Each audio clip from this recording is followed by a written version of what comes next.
এতদিন বাড়িতে না থাকাতে সংসারের কাজের চাপ অনেকটা বেড়ে গেল। আজ থেকে আবার শুরু হলো প্রতিদিন রুটিন অনুযায়ী সংসারের কাজকর্ম।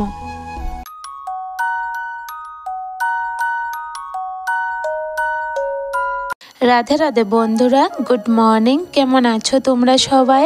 আশা করছি যে যেখানে আছো ভালো আছো, সুস্থ আছো। আমরাও ভীষণ ভালো আছি। আজকে প্রায় অনেক দিন পর একদম ভোরবেলা ঘুম থেকে উঠেছি। এতদিন তো বাবার বাড়িতে ছিলাম, তো ওইখানে একটু দেরি করে ঘুম থেকে উঠলাম, কারণ মা ছিল তো আর কাজকর্মেরও বেশি একটা ঝামেলা ছিল না। আর আজকে না একদম ভোরে উঠে গেছি, উঠে সংসারের বাসি কাজকর্মগুলি সেরে নিলাম, এরপর একটু চা খেয়ে নিলাম। আর তোমরা তো জানোই আমার কিন্তু সকালে চাটা না খেলে একদমই হয় না। চা না খেলে আমি একদমই কাজে এনার্জি পাই না। তারপরে চাটা খেয়ে ভাতটা বসিয়ে দিয়েছি। এদিকে ভাতটা হতে হতে আমি চলে আসলাম বাইরে, কাপড়গুলি ধুয়ে দেব। আর এমনিতেও দেখবে বেড়ানি থেকে আসলে কিন্তু অনেকগুলো কাপড় ভরে থাকে, তো আজকে এক বালতি ভিজিয়ে দিলাম। সকালবেলা ঘুম থেকে উঠে কিন্তু কাপড় ভিজিয়ে দিয়েছি, যাতে রৌদ্র থাকতে থাকতে কাপড়গুলি ধুয়ে দিতে পারি। আজকে শুধু কয়েকটা কাপড় ভিজিয়েছি, ওই যে বিছানার চাদর, কম্বল আর ছেলেটার স্কুলের ড্রেস ছিল, আর বাবার পাপারও ড্রেস ছিল। তো সব কটা ভিজিয়ে কিন্তু বড় বালতি এক বালতি হয়ে গেছে। আর জানো তো ঘরে কিন্তু আরও অনেকগুলো কাপড় ধোয়ার বাকি ছিল, কিন্তু একসাথে ভিজাইনি। তার কারণ হলো এতগুলো কাপড় যদি একসাথে ভিজায় আমি কিন্তু ধুয়ে দিতে পারবো না, অনেকটা পরিশ্রম হয়ে যাব। তাই ভাবলাম এক বালতি করে ধুয়ে দিই। তো আজকে ঘরের কাপড়গুলি ধুয়ে দিচ্ছি, আগামীকালকে না হয় আর বাকি কাপড়গুলি ধুয়ে দেব। আজকে জানো তো সকালবেলা ঘুম থেকে উঠেই দেখছি রৌদ্র উঠে গেছে, আর দেখে ভীষণ খুশি লাগছে যে রৌদ্র উঠেছে যখন কাপড়গুলি ধুয়ে দিতে পারবো। আর জানো তো রৌদ্র না উঠলে কিন্তু আমার মনটা একদমই ভালো লাগে না, ওই যে অনেকগুলা কাজ জমে থাকে। আর রৌদ্র যদি ডেলি উঠে না, আমি কিন্তু অনেকগুলা কাজ সেরে নিতে পারি। তো এখানে দেখো তোমাদের সাথে কথা বলতে বলতে কিন্তু আমি অনেকগুলা কাপড় ধুয়ে নিয়েছি। এখন সবগুলি কাপড় নিয়ে চলে যাচ্ছি মাঠে। আর জানো তো আমাদের বাড়িতে কিন্তু একদমই রৌদ্র লাগে না শীতের দিনে, তো সব কটা কাপড়ে কিন্তু আমরা খেতে মেলে দিই। এই মাঠের মধ্যে আমরা একটা তার টাঙিয়ে নিয়েছি। আর এখানে যা যা বাড়িঘর দেখছো সবাই কিন্তু যার যার বাড়ির পাশে বাঁশ গাড়িয়েছে, নয়তো তার টাঙিয়েছে। কারণ ওই যে শীতের দিনে দেখবে বাড়িতে কিন্তু একদমই রৌদ্র লাগে না, তো সবাই মাঠে কাপড় শুকায়। এখানে তোমাদের সাথে কথা বলতে বলতে আমি কাপড়গুলিও সব মেলে দিয়েছি, এখন বিছানার চাদরটাও মেলে দিচ্ছি। আর জানো তো এই চাদরটা কিন্তু আমি বিছানাতে রেখে এরপরে বাবার বাড়িতে গিয়েছিলাম, তো আজকে এসে মাত্রই আবার ধুয়ে দিচ্ছি। এখানে দেখো এসে দেখছি ভাতটাও হয়ে গেছে, এখন ভাতের মার গেলে নিয়েছি। আর এই ডালগুলোকে একটু রোদে দিয়ে দিব, কারণ অনেক দিন হলো রোদে দিই না। আর এমনি তো আমার ঘরে যখন ডাল থাকে, যে কোনো ডাল বলো বা যে কোনো শুকনো জিনিস, আমি কিন্তু রোদে দিই কয়েকদিন পর পরে, যাতে পোকা না পড়ে। তো আজকে দেখলাম রৌদ্রটা বেশ সুন্দর উঠেছে, তো ভাবলাম আজকে এই ডালগুলা একটু রোদে দিয়ে দিই। এদিকে আমার ভাতটাও রান্না হয়ে গেছে, এরপরে চলে আসলাম বড় ঘরের কাজে। আর জানো তো বন্ধুরা, আজকে কিন্তু আমি কাজ করতে করতে রান্না করবার একদমই সময় পাচ্ছি না। ওই যে এতদিন পর ঘরে এসেছি, অনেকগুলা কাজ বেড়ে রয়েছে, কি করব, কোনটা করলে কোনটা শেষ হবে কিছুই বুঝে উঠতে পারছি না। তো এদিকে ভাতটা রান্না হয়ে গেছে, এখন চলে আসলাম বড় ঘরে। বিছানাটা ভালো করে গুছিয়ে নিয়েছি, ঝেড়ে ঝুড়ে এরপরে টান টান করে বিছালাম। এরপরে এখানে বইয়ের টেবিলটাকেও একদম সুন্দর গুছিয়ে রাখলাম। আর ছেলেটা চলে গেল মিসের বাড়িতে, আজকে টিউশন আছে। আর এখানে আমি যে ফ্লোরের মধ্যে পেতে রাখি কম্বলটা, এটাকেও একটু রোদে দিয়ে দিয়েছি, গরম করে যদি আবার বিছাই না ভালো লাগে। এমনিতে এটা ভিজা ছিল না, শুকনোই ছিল, এরপর আমি গরম করে আবার বিছাই। এখন এখানে ঘরটাকে একদম ভালো করে কোনাকানি মেরে ঝাড় দিচ্ছি। সকালবেলা কিন্তু একবার ঝাড় দিয়েছি, ওই যে বাসি ঘর ঝাড় না দিয়ে কিন্তু একদমই ভালো লাগে না, তো বাসি কাজকর্ম সেরেছিলাম। এখন আবার ভালো করে কোনাকানি মেরে ঝাড়াটা দিচ্ছি। আর দেখো মেয়েটা আমার এত কাগজ ছিঁড়ে সারাটা ঘর মানে ছড়িয়ে ছিটিয়ে রেখেছে। এখন কিন্তু মেয়েটাকেও ঘুম পাড়িয়ে দিয়েছি। আর এখানে আমি কাজগুলি খুব তাড়াহুড়ো করে সারছি, কারণ অনেকটা বেলা হয়ে গেছে। আর জানো তো মেয়েটাকে সাথে নিয়ে না ঘরগুলি মুছতে পারি না, ওই যে ওই পড়ে যাবে, কারণ ভিজে থাকে। আর এখন না শীতের দিনে ঘরটা শুকাতে অনেকটা দেরি হয়। গরমের দিনে মুছলে তো খুব তাড়াতাড়ি করে শুকিয়ে যায়, কিন্তু শীতের দিনে একদমই শুকাতে চায় না। তাই আমি যখন মেয়েটা ঘুমায় তখনই ঘরগুলি মুছি। তো এখানে দেখো তোমাদের সাথে কথা বলতে বলতে ঘর বারান্দা একদম ভালো করে পরিষ্কার করে নিয়েছি। আর আমি এদিকে কাজ করতে করতে ছেলেটাও টিউশন থেকে এসে পড়েছে। ওকে বললাম গরম জলটা এনে স্নানটা সেরে নিতে, কারণ অনেকটা বেলা হয়ে গেছে। আর আমি এখানে উঠোনটাকেও ঝাড় দিয়ে দিচ্ছি। আর জানো তো, এতদিন যে বাড়িতে ছিলাম না, ফুল গাছের নিচে এত পাতা পড়েছে কি বলবো। আমি ঝাড় দিয়ে দিয়ে পাতাগুলো সরাতেই পারছি না, এতগুলো পাতা পড়েছে। ওই যে বাড়িতে যদি না থাকি, বাড়িঘরের অবস্থা একদম খারাপ হয়ে থাকে। আর দেখবে, আমরা যদি গৃহিণীরা বাড়িতে 2 দিনের জন্য না থাকি বা 1 দিনের জন্য না থাকি, তাহলে কিন্তু ঘর বাড়ি একদম নোংরা হয়ে থাকে।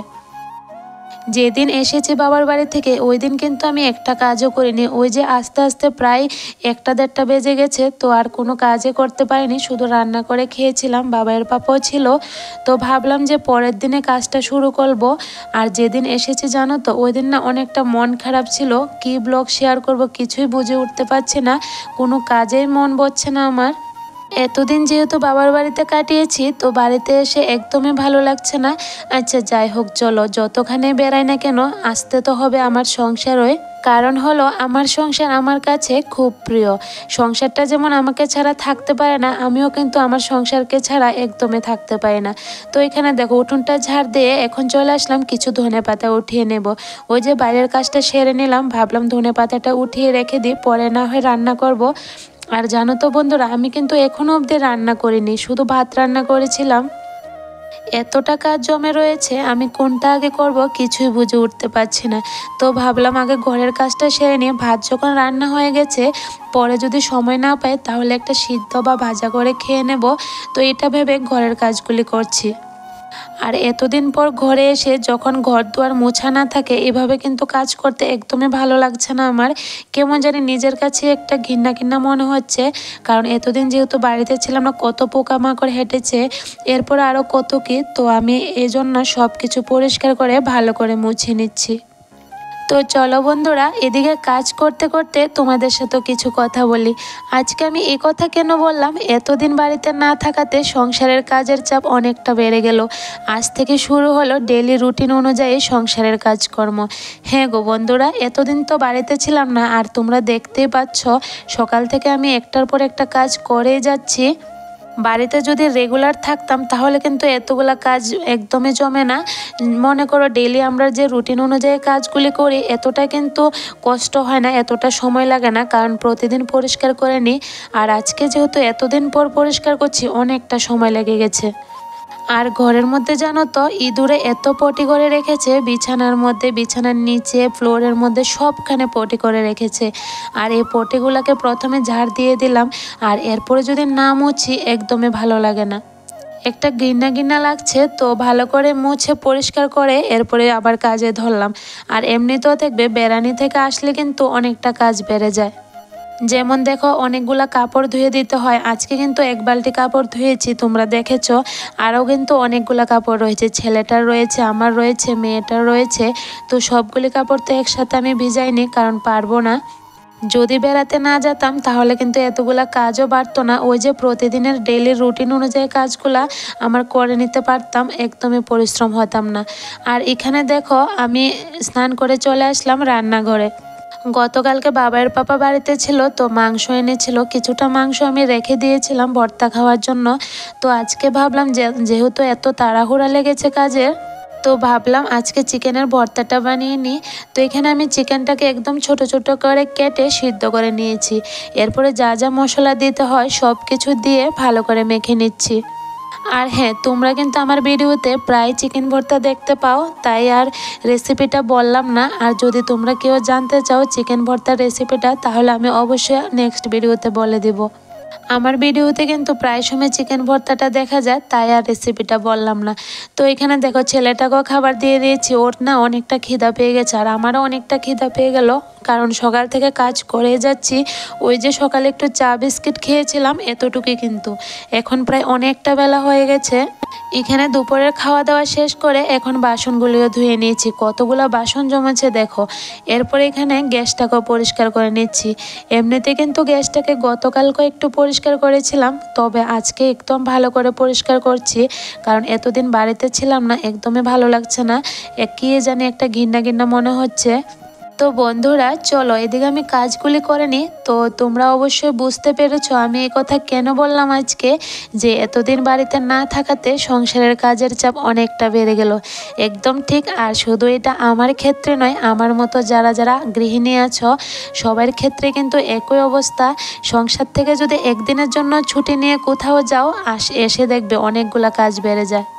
এখানে দেখো দুপুরে খাওয়া শেষ করতে করতে ছেলেটা টিউশনের সময়ও হয়ে গেছে, তো ওকে নিয়ে অটোতে তুলে দিলাম।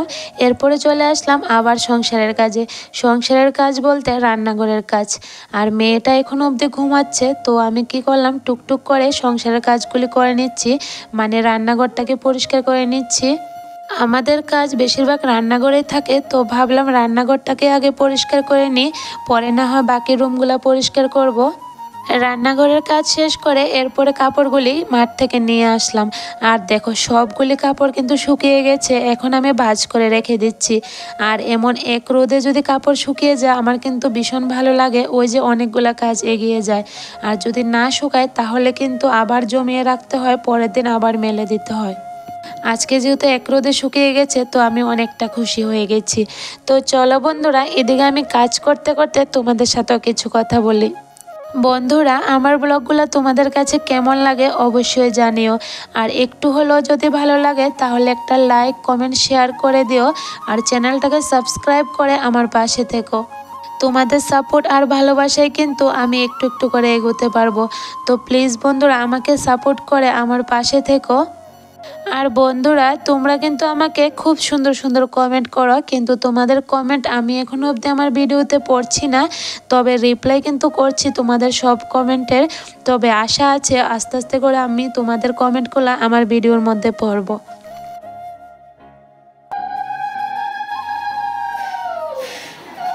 এখন প্রায় 8:30 বেজে গেল, তো সবাই মিলে চলে গেলাম আমাদের বাড়ির পাশে একটা কালী পুজো হচ্ছে এখানে। তো চলো বন্ধুরা আজকের ব্লগটা এখানে শেষ করে নিই। Good night.